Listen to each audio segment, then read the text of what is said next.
এক ব্যক্তি ছিল, তার নাম হচ্ছে আব্দুল্লাহ ইবনে সাবা। আব্দুল্লাহ ইবনে সাবা, এই আব্দুল্লাহ ইবনে সাবা এ হচ্ছে ইহুদি। আর আল্লাহ বলেছেন ওয়ালান তারদা আনকাল ইয়াহুদা ওয়ালান নাসারা, এরা তোমাদের জীবনে বন্ধু হবে না যতদিন ওদের না হয়ে যাবে। এই ইহুদি সম্প্রদায় আব্দুল্লাহ ইবনে সাবা এ চিন্তা করলো, ওসমান গনিকে যদি এই সময় স্টপ করে না দেওয়া হয় তাহলে কলেমার দাওয়াত তো তাম পৃথিবীতে ছড়িয়ে পড়বে, অতএব ওসমানকে এখনই স্টপ করতে হবে। ষড়যন্ত্র করতে লাগলো। আমি খুব তাড়াতাড়ি করে শোনাই আপনাদের। ওয়ামাদিনা সোনামাদিনা ইয়ামের সানাশরে এই ছেলেটা আব্দুল্লাহ ইবনে সাবা, এই আব্দুল্লাহ ইবনে সাবা মদিনা শরীফে চলে এলো। মদিনা শরীফে চলে এসে আর চিন্তা করতে লাগলো হযরত ওসমান গনিকে কিভাবে পদচ্যুত করা যায়, সিংহাসন থেকে নামানো যায়। ও আমিরা, এই আব্দুল্লাহ ইবনে সাবা মুনাফিক, বড় চামড়া পরলো, টুপি পরলো, মদিনার মসজিদে নববীতে নামাজ পড়ে, আল্লাহ নবীর মাজার জিয়ারত করে, এত বেশি তাসবিহ তাহলিল করে, তাহাজ্জুদের নামাজ ছাড়ে না। মদিনার মানুষেরা বলল এত আল্লাহর আবেদন দেখা যায় না। কি সত্যিকারের নাম? আমাদের মধ্যে দাড়িওয়ালা টুপিওয়ালার মধ্যে কিছু আছে না মুনাফিক? আছে না? আল্লাহু আকবার। বিশেষ করে আপনাদের ভাঙড়ে এখন যেটা চলছে এই ওয়ালের সঙ্গে কিছুটা মিল হবে, দেখবেন। ভাঙড় এখন চাঁদ দেখে না, পাটি দেখে। কি ও আমার ভাই, ও আমার চাচা, এ দেখে না। গদি মসনদ আবার নিতে হবে। তবে আরো একবার বলে দিই, 2026-এ ভাঙড় কিন্তু বিরাট মেঘ। এ মেঘে যদি পানি হয় পৃথিবীর ইতিহাস হয়ে যাবে ভাঙড়ে। আল্লাহ মাফ করেন, আল্লাহ আপনাদের হেফাজত করেন। খোদার কসম আমি আপনাদের জন্য দোয়া করি যে আল্লাহ আমার ভাইদের বুদ্ধি দাও। আল্লাহ এরা যেন এক ভাই হয়ে আর এক ভাইয়ের মাথায় না মারে। যারা মজা লোটার তারা লুটবে, আর আপনার ভাইকে আপনি মাথায় মারবেন, খবরদার নয়। এই শোনা, এই যে মুনাফিক আব্দুল্লাহ ইবনে সাবা, মদিনার কিছু মানুষ ওর পক্ষে হয়ে গেল। এত বড় আল্লাহওয়ালা মানুষ, যারা ওর সঙ্গীর পক্ষ হয়েছিল, তাদের মধ্যে আল্লাহ নবী সাহাবী একরাম সাহাবারাও ছিল। আব্দুল্লাহ ইবনে সাবাকে চিনতে পারল না। আব্দুল্লাহ ইবনে সাবা মদিনা শরীফ থেকে মক্কা শরীফে চলে এলেন। মক্কা শরীফে চলে এসে আল্লাহ পাকের কাবা শরীফ তওয়াফ করলেন। কাবা শরীফে নামাজ আদায় করে আব্দুল্লাহ ইবনে সাবাকে দেখে মক্কার কিছু মানুষেরা পাগল হয়ে গেল।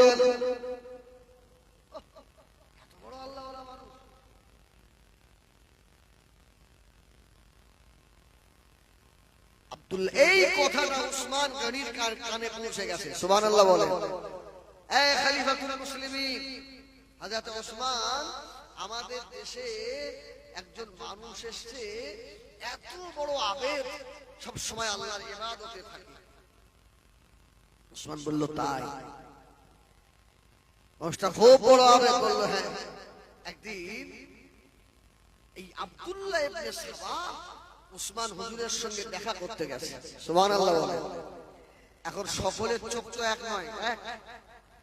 কিছু কিছু মানুষ আছে দেখবেন তাদের চোখ আলাদা, লোক দেখলে বুঝতে পারে এ ভালো না খারাপ। আছে না? আছে না? হ্যাঁ, কিছু মানুষের আল্লাহ এমন পাওয়ার দিয়ে থাকে। এই আব্দুল্লাহ ইবনে সাবা চলে গেল হযরত ওসমানের কাছে। আল্লাহ নবী জামাতে হযরত ওসমানের কাছে গিয়ে দাঁড়ালো। ও নবী জানেনা, আল্লাহ নবী জামাত হযরত ওসমান গনি রাদিয়াল্লাহু তাআলা হুজুর আমার মাথাটা নিচু করে নিলেন। কিছুক্ষণ পরে আব্দুল্লাহ ইবনে সাবা বলল, ও হযরত ওসমান, আমাকে কি এই দেশের কোন একটা ভারী দায়িত্ব কি দেওয়া যায় না? আমি এত ইবাদত করি, ভালোবাসি, আমার একটা দায়িত্ব দেবে? আপনাদের ভাঙড়ে যা চলছে দায়িত্ব আমার দেবে না? আরে টুপিওয়ালা দাড়িওয়ালা দেখি বলবেন না, আগে তার ভেতর ঢুকবেন। আরে বল বলছি অনেক দূর চলে যাবে, লাস্টে মা দুঃখে কেটে মরে। উসমান গনি মাথাটা উঁচু করে বললে, আমি তোমাকে দায়িত্ব দেবো না। সুবহানাল্লাহ, আমি তোমার দায়িত্ব দেবো না। বললো কেন?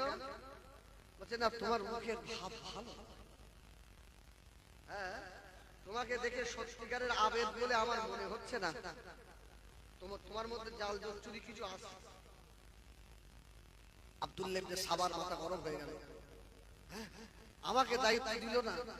আমার ভাইয়েরা, সোনা মালিকেরা, আমার রাসূলে পাকের কিছু সাহাবীরা যারা এই আব্দুল্লাহ ইবনে সাবার ইবাদত থেকে পাগল হয়ে গিয়েছিল, ওসমানের কাছ থেকে ঘুরে এসে ও এবারে দল তৈরি শুরু করলো। ওসমানকে খলিফার পথে রাখা যাবে না। ও আমার ভাইয়েরা, এই আব্দুল্লাহ ইবনে সাবার ওদেরকে সঙ্গে করে নিয়ে নিজে আস্তে আস্তে তোর বাড়ি তো ইয়ামেনের সানা শহরে ইয়ামেনে চলে গেল। সব জায়গায় তো রাসূলুল্লাহ সাহাবীরা ছিলেন। ইয়ামেনে গিয়ে বলছে, শোনো, খলিফা উসমান হবে কেন? খলিফা আলী হবে। দেখেছেন কিভাবে লাগাচ্ছে? দেখেন, খলিফা উসমান হবে কেন? আলী কোন দিক দিয়ে কম আছে? আলী কি কোন দিক দিয়ে কম? রাসূলুল্লাহ বলেছেন, আনা মাদিনাতুল ইলমি ওয়া আলীউন বাবুহা, আমি ইলমের শহর আর ওই শহরের দরওয়াজা আলী। আলী উপযুক্ত থাকতে কেন ওসমান খলিফা হবে? কিছু মানুষ আব্দুল্লাহ ইবনে সাবার পক্ষ নিয়ে নিল, সব শুদ্ধ মুসলমান, সব দাড়িওয়ালা টুপিওয়ালা। এর মধ্যে কিছু বিচক্ষণ মানুষ ইয়ামেনের সানায় তারা বললে, ইহুদি আব্দুল্লাহ ইবনে সাবা, জামা দেখিয়ে লাভ হবে না, টুপি দেখিয়ে লাভ হবে না, তোর নিয়ত ভালো, তুই এখান থেকে দূর হ। ইয়ামেনের সানা শহর থেকে উনি চলে এলেন বসরায়। বসরার কিছু মানুষকে আবার ওইভাবে বোঝালেন। বসরার কিছু মানুষ রাসূলুল্লাহ সাহাবীরা বললেন, তোমার ভাব ভালো নয়। বসরা থেকে চলে গেল কুফায়। কুফার কিছু মানুষকে হাত ধরল। কুফা থেকে চলে গেল দামেস্কে।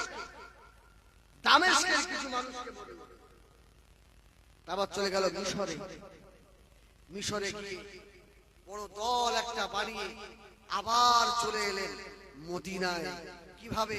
চতুর্দিকটা আপনার কভার করছে। ওসমান গনিকে খেলাফতের পর থেকে নামাবে, ভালো মানুষটাকে রাখবে, দুষ্টু মানুষটাকে আনবে। আমার ভাইয়েরা, সোনা মালিকেরা, মদিনা শরীফে চলে এসে আব্দুল্লাহ ইবনে সাবার দলের যারা মানুষ ছিল তাদেরকে ডেকে ডেকে বলল, উসমানকে খলিফার পদে রাখা যাবে না, উসমানকে নামিয়ে দিতে হবে। আল্লাহর নবীর খলিজার টুকরা কিছু সাহাবী ছিল, তারা বলল, না না না, আমরা উসমানের বিরোধিতা করতে পারবো না। কেন না? হযরত ওসমানের অনেক দান রয়েছে।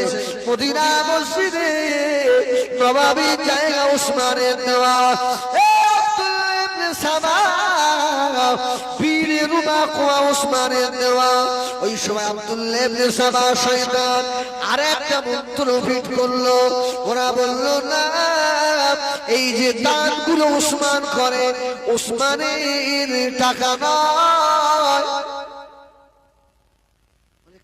টাকা রাজ কোষ থেকে নিয়ে দেয়, ওসমান কি নিজের গাড়ি থেকে দেয়?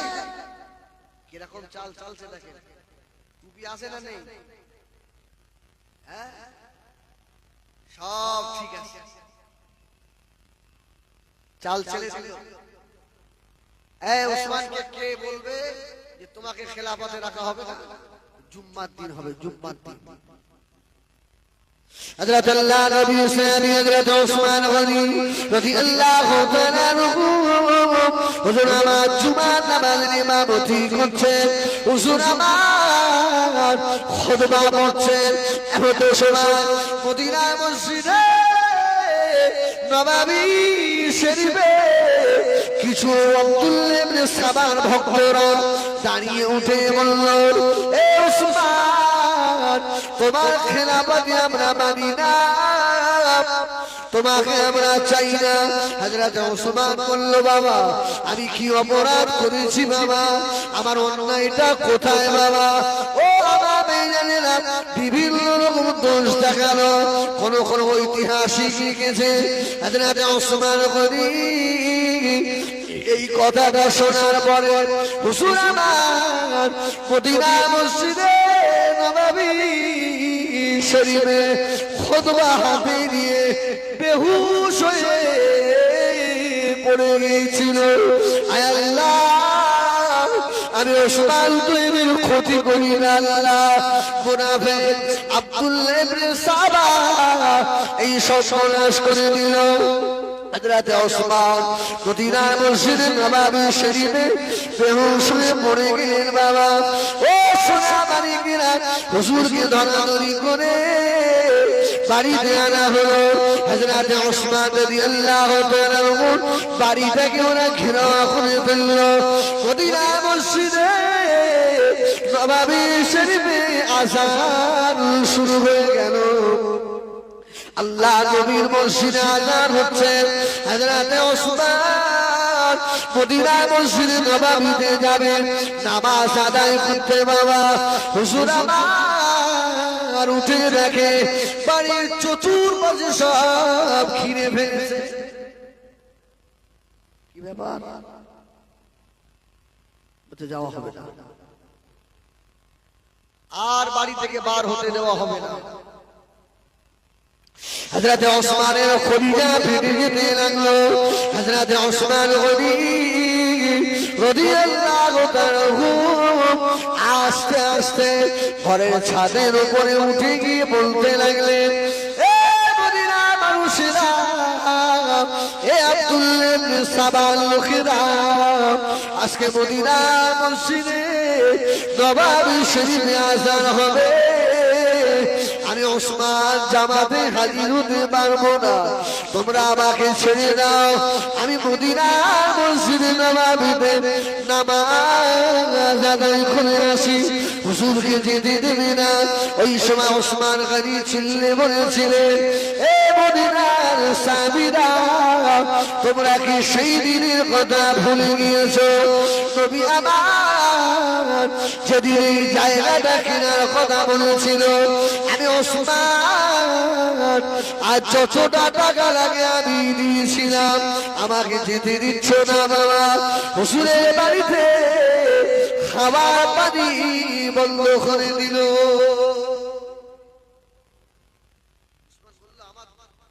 ত্রুটিটা কোথায়, আমার দোষটা কোথায়? তোমরা আমাকে এইভাবে করে কষ্ট দিচ্ছ।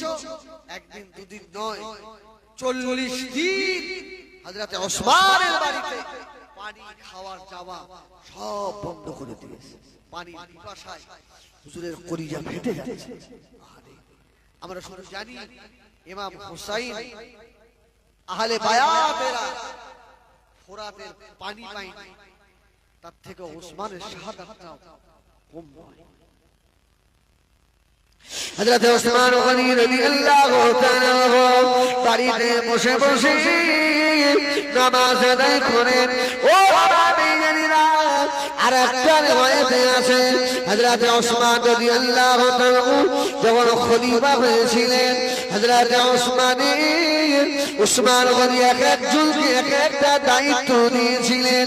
ইয়ামেন থেকে একটা খবর এলো, ও হযরত ওসমান ইয়ামেনে যাকে দায়িত্ব দিয়েছে ও খলিফা ভালো নয়, ওকে আপনি চেঞ্জ করে দেন, হক কথা বলে না, শরীয়তের খেলাফ কাজ কিছু বলে না। হযরত ওসমান ইয়ামিনবাসীকে বলল, তাই তোমাদের খলিফা আমি একজনকে বানিয়ে দিই, তার নাম হলো মুহাম্মদ বিন আবি বকর। তোমরা খুশি? এই আবু বকর সিদ্দিকের ছেলে, আবু বকরের ছেলে বলছে হ্যাঁ। ওসমান গনি মুহাম্মদ বিন আবি বকরকে ডাকলেন। মুহাম্মদ বিন আবি বকরকে দেখে একটা চিঠি লিখলেন। চিঠি লিখে বললেন, এরাও চলে যাও, তুমি আমেনের খলিফা। আর হুজুরের পাশে যে থাকতো মারওয়ান, এই শোনে, মারওয়ান যে পাশে থাকতো, এদিকে মুহাম্মদ বিন আবি বকর যাচ্ছেন আর মারওয়ান ওসমান রাদিয়াল্লাহু তাআলা স্বাক্ষর নকল করলো, সই নকল করে লিখেছে মুহাম্মদ বিন আবি বকর যখন ইয়ামেনে পড়বে, আমি ওসমান বলছি তোমরা সঙ্গে সঙ্গে ওকে শহীদ করে দেবে। আচ্ছা, এটা কি ওসমান গনি হুজুরের পক্ষে সম্ভব? পাশে থাকা মানুষ সই নকল করে একজনের দিয়ে পাঠিয়ে মুহাম্মদ বিন আবি বকর ইয়ামিনে ঢুকবেন। ও বাবা ভাইজানেরা, একটা জায়গায় বসে আছি, এমন সময় দেখতে পাই হযরত ওসমানের দরবারে একজন মানুষ আর ঘোড়ায় করে দ্রুত চলে যাচ্ছে। মুহাম্মদ বিন আবি বকর বলল, ওকে ধরো। তাড়াতাড়ি করে ধরা হলো, ধরে আনা হয়েছে। বাবা ধরে আনা পরে জিজ্ঞাসা করা হলো, তুমি যাও কোথায়? বলছে আমি ইয়ামেনে যাব। কেন বাবা, কি খবর? ওই সময় চিঠিটা বার করে দেখালো। ওসমান গনি চিঠি পাঠিয়েছে। মুহাম্মদ বিন আবি বকর চিঠি খুলে দেখছে, ইস, রাসূলুল্লাহর জলিলুল কদর সাহাবী ওসমান আমাকে খলিফা বলে পাঠিয়ে দিয়ে আবার একজনকে দিয়ে আরেকটা চিঠি পাঠাচ্ছে যে আমি ঢুকলেই যেন আমাকে শহীদ করে দেওয়া হয়। আচ্ছা, এটা কি ওসমান গনি হুজুরের কাজ? কে করেছে? মারওয়ান, হুজুরের পাশে থাকা মানুষ। আল্লাহু আকবার। মুহাম্মদ বিন আবি বকরের মাথা গরম হয়ে গেছে।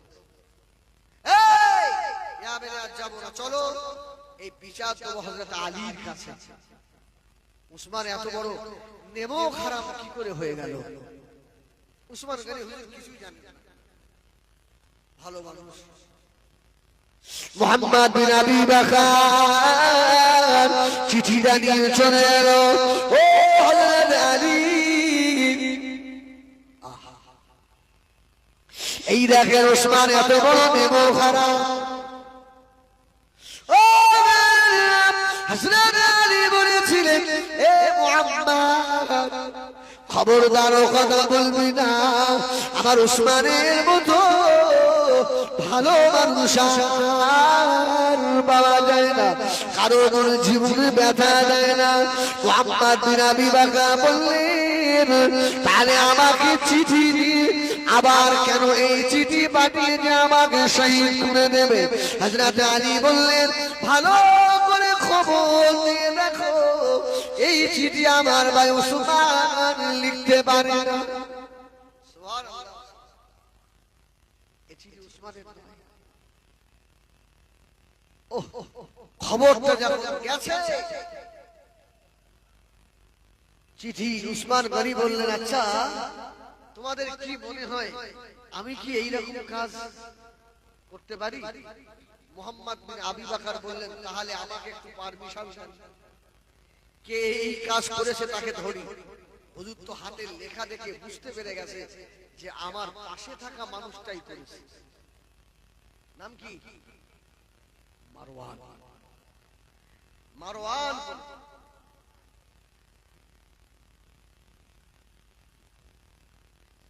ভাই একটু আগে আগে আসবেন। হ্যাঁ আমি এদিক ওদিক করে বলি আমার সেপ্টা ভাই ঠিক করতে আসেন, আগে আগে আসেন, একটু আগে আসেন। কলমা লা ইলাহা ইল্লাল্লাহ, লা ইলাহা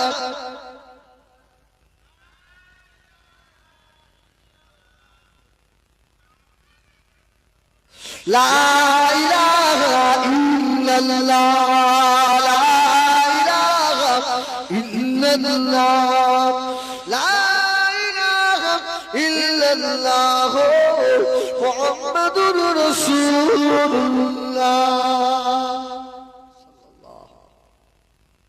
আল্লাহ নবী কলিজা সাহাবী হযরত ওসমান গনি বলেছিলেন এই কাজ আমার নয়। মুহাম্মদ বিন আবি বকর বললেন ও হযরত ওসমান তাই চোর আমরা ধরি টানে। ওসমান গনি বুঝতে পেরে গিয়েছে এই হাতের লেখা অন্য কারো নয়, এই হাতের লেখা হলো মারওয়ানের। হুজুর আমার বললেন এই কাজ কেন করলে? মারওয়ান স্বীকার হয়ে গেল। মুহাম্মদ বিন আবি বকর বললেন ও খলিফাতুল মুসলিমিন মারওয়ানকে আমাদের হাতে তুলে দেন। ও আপনার সঙ্গে এত বড় গাদ্দারি করেছে, আমাদের কাজটা।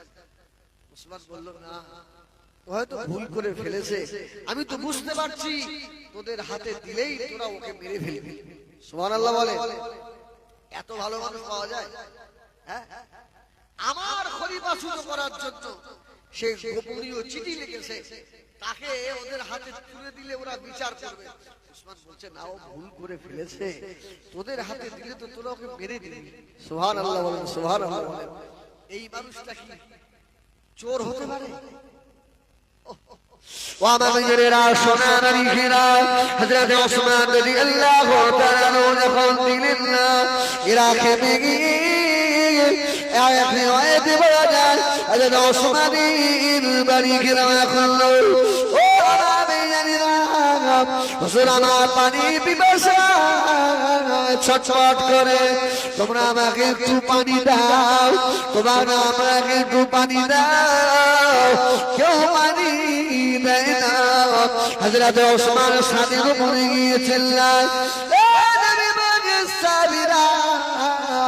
এ মদিনার মানুষেরা, আজকে যে পানি আমাকে দিচ্ছ না, আল্লাহ নবী বলেছিলেন ও আমার সাথীরা ওই ইহুদি মেয়ে রুমা যে কুয়া রয়েছে, এই রুমা নামক কুয়া ইহুদির কুয়াটা মিঠা পানির কুয়া।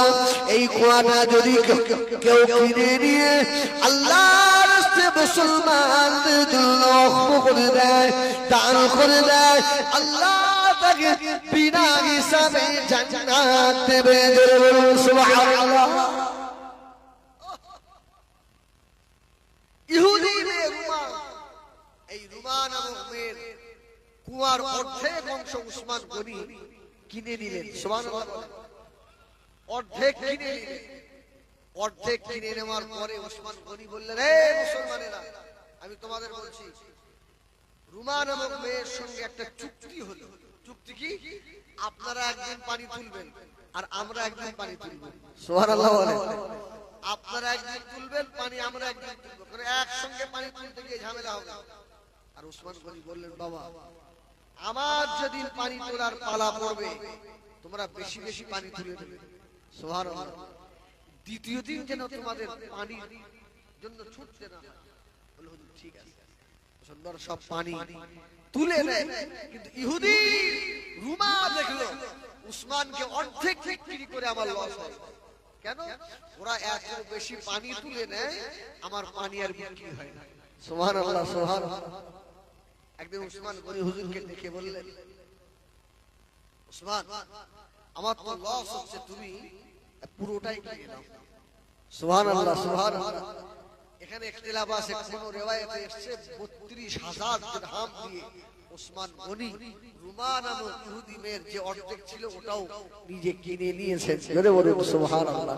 আল্লাহ নবী বলেছিলেন, ওয়া মাসাবিরা শুনে রাখো, যে ব্যক্তি বিদা বানিয়ে খোয়া এই রুমা নামক ইহুদি মেয়ের খোয়াটাকে কিনে দান করে দেবে, আল্লাহ তাকে বিনা হিসাবে জান্নাত দেবে।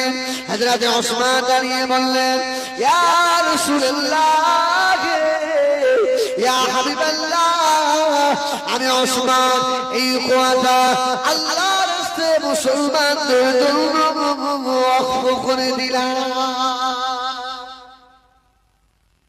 আমি দান করে দিলাম। ও সোনামানিকেরা, আমার নওজওয়ানেরা, মুরব্বিয়ানেরা, হযরত ওসমান রাদিয়াল্লাহু তাআলা ওই সময় সাদের উপরে গিয়ে চিল্লাতে লাগলেন, আমি সে ওসমান তোমাদের পানির ব্যবস্থা করেছিলাম, আজকে এক ফোঁটা পানি তোমরা আমাকে দিচ্ছ না।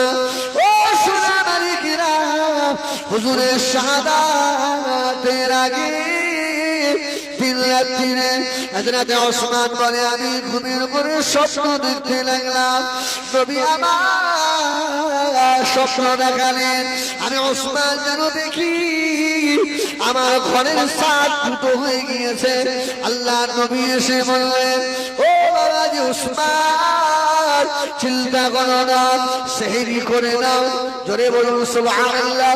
হযরত ওসমান বললেন, আমি সেহরি করেছি। রাসূলুল্লাহ আল্লাহ নবী বললেন, ওসমান আমার সাথে সেহরি করো, আগামীকাল রোজায় থাকবে। ও ভাইজানেরা, আল্লাহ নবীর সাথে সেহরি হয়ে গেল। আল্লাহ নবী বললেন, ওসমান সেহরি হলো, ইফতারি কিন্তু আল্লাহ পাকের জান্নাতে হয়ে যাবে। হযরত ওসমান বুঝতে পারলেন, ঘুম ভেঙে গেছে, বুঝতে পেরে গিয়েছে নবী আমার সেই বলেছিলেন, ওসমান এই উহুদের পাহাড়ে যে দুইজন শহীদ হয়েছে, একজন হলো হযরত ওমর আর একজন আমার ওসমান। আমার আর সময় নয়, আমাকে চলে যেতে হবে। হুজুরের বিবি আম্মা জান হযরত নাইলা রাদিয়াল্লাহু তাআলা আনহা সকাল হয়ে গেল। হযরত নাইলা হুজুরকে খাওয়ার জন্য বলল। হযরত ওসমান বলেছিলেন, ও বিবি নাইলা, খাবো না, পানি খাবো না, আর পানি খাবো না কেন না, জনাবে মুহাম্মদুর রাসূলুল্লাহ সাল্লাল্লাহু আলাইহি ওয়াসাল্লাম আল্লাহ নবী আমাকে সেহরিতে পানি খাইয়ে দিয়ে গেছে। আমাকে আল্লাহ নবী বলে গিয়েছে, ও হযরত ওসমান আজকে ইফতারি আমার শেষ হবে নাইলা, আর আমার সময় নাই। হুজুর আমার ঘরে বসে বসে আল্লাহ পাকের কোরআন তেলাওয়াত করতে লাগলেন। জোরে বলুন, এত কষ্টের ভিতরে কোরআন তেলাওয়াত মিস নেই। সুবহানাল্লাহ। আমরা কোরআন জেনে অনেকে ভুলে যাই, এই ঠিক না? ভুলে কোরআন শিখে অনেকে ভুলে যায়। এদের হিসাব কম হবে না বেশি হবে? এদের হিসাব বেশি হবে। অবহেলা করে কোরআন পড়ো না। আচ্ছা, ওসমান কোরআন শরীফ পড়ছেন। আমার ভাইজানেরা, সোনামানিকেরা, হুজুরের তেলাওয়াত এত মধুর, সুন্দর করে কোরআন পড়ছে বাবা। এমন সময় হযরত আলী রাদিয়াল্লাহু তাআলা ডাকলেন, ও বেটা ইমাম হাসান, বেটা ইমাম হুসাইন, আমি খবর পেলাম তোমার খালু আব্বাকে আজকে ওরা মনে হয় শহীদ করে দেবে।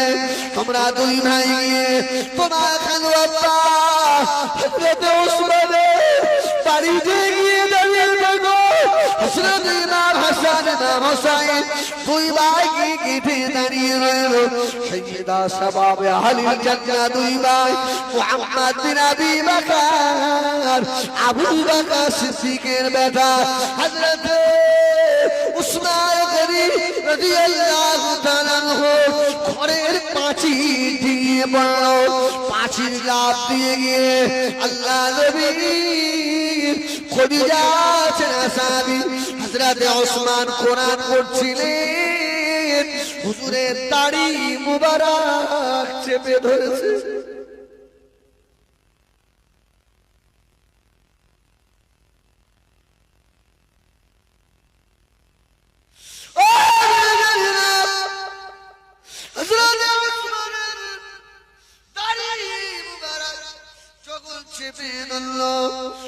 ওসমান মাথাটা উঠালেন কে বাবা আমার রাসূলুল্লাহর সুন্নতের সঙ্গে বেয়াদবি করো না বাবা আমার নবীর সুন্নতের সঙ্গে বেয়াদবি করো না বাবা কে বাবা ছেলে তাকিয়ে দেখলেন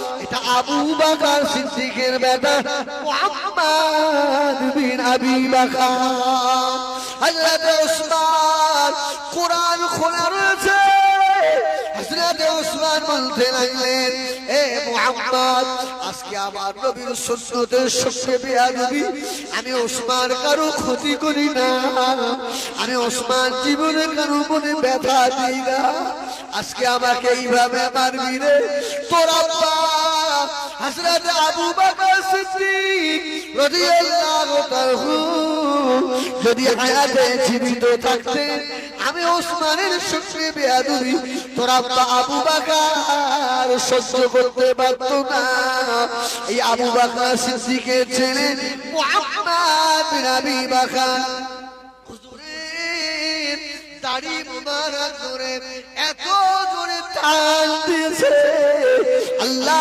নবীর সুন্নাত উসমানের এক মুষ্টি দাড়ি উঠে চলে এলো হযরত ওসমান কে আর মানল না যেই বলল তোর বাপ বেঁচে থাকলে বেয়াদবি করতে পারতি তুই সরে গেল আর একজন ছুটে এসে রড দিয়ে মাথায় মারবে হুজুর আমার চচ্চর করে কাঁদছে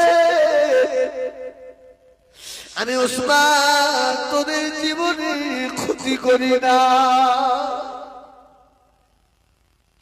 40 দিন পানি খেতে দিলি না খাবারও আমাকে দিলি না আল্লাহ নবীর মসজিদে যেতে দিলি না তোরা এত পাশান আমাকে মেরে দিবি আর একজন রড নিয়ে যখন আসছে হুজুর তাকিয়ে বলল তুই অমুকের ছেলে না তুইও তো সাহাবীর বেটা আমাকে মারবি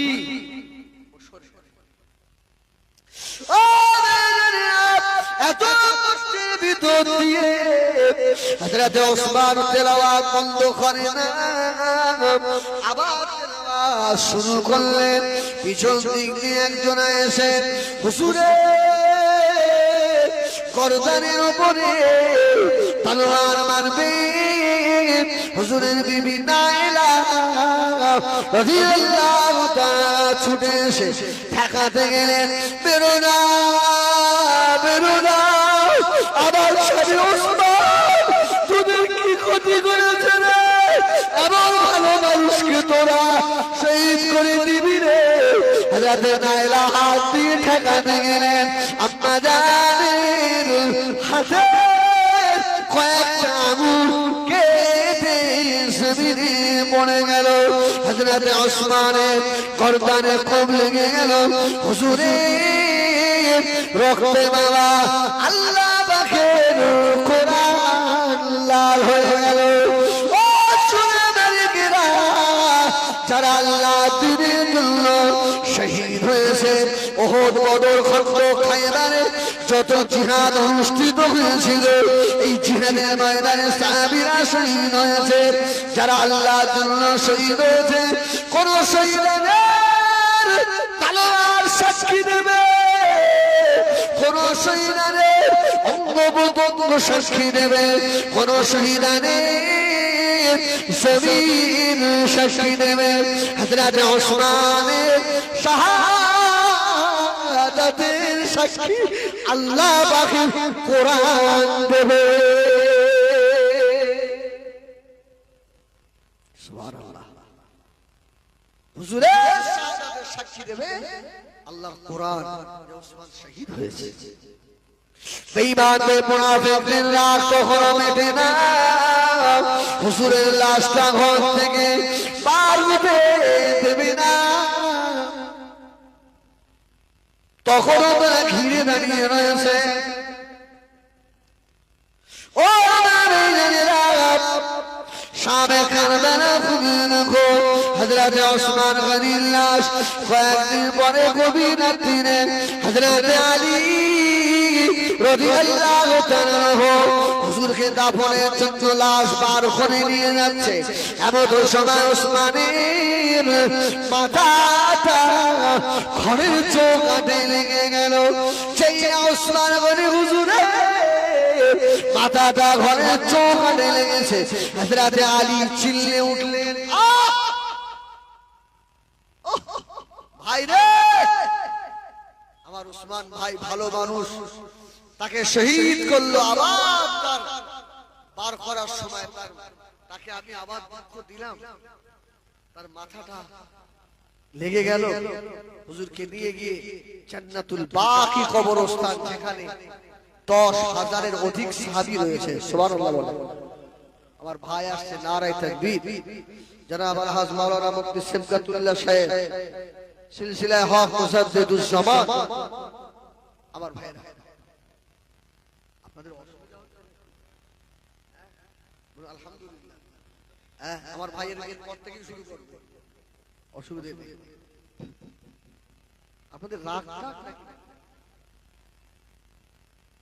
বাবা বেজেরা সোনা বালিশিনা নবী আমার দুনিয়ার বাদশা হাবিবুল্লাহ জনাবে মুহাম্মদ রাসূলুল্লাহ সাল্লাল্লাহু আলাইহি ওয়াসাল্লাম 10,000-এর অধিক সাহাবী মদিনার মসজিদে নববী শরীফের পাশে জান্নাতুল বাকিতে শুয়ে আছে ও বাবা বেজেরা আল্লাহ নবীর কলিজা টুকরিমা হযরতে দুধমা হালিমাতু সাদিয়ার খবর লেখা নাই এটা হালিমার খবর হযরত হাসানের খবর লেখা নাই হযরত ইমাম হাসানের খবর হযরত ফাতেমাতুজ জাহরা রাদিয়াল্লাহু তাআলা খবর লেখা নাই এটা ফাতেমার খবর হযরত আবু সাঈদ খুদরি রাদিয়াল্লাহু তাআলা বাজারে লেখা নাই মদিনার মসজিদে নববীর পাশে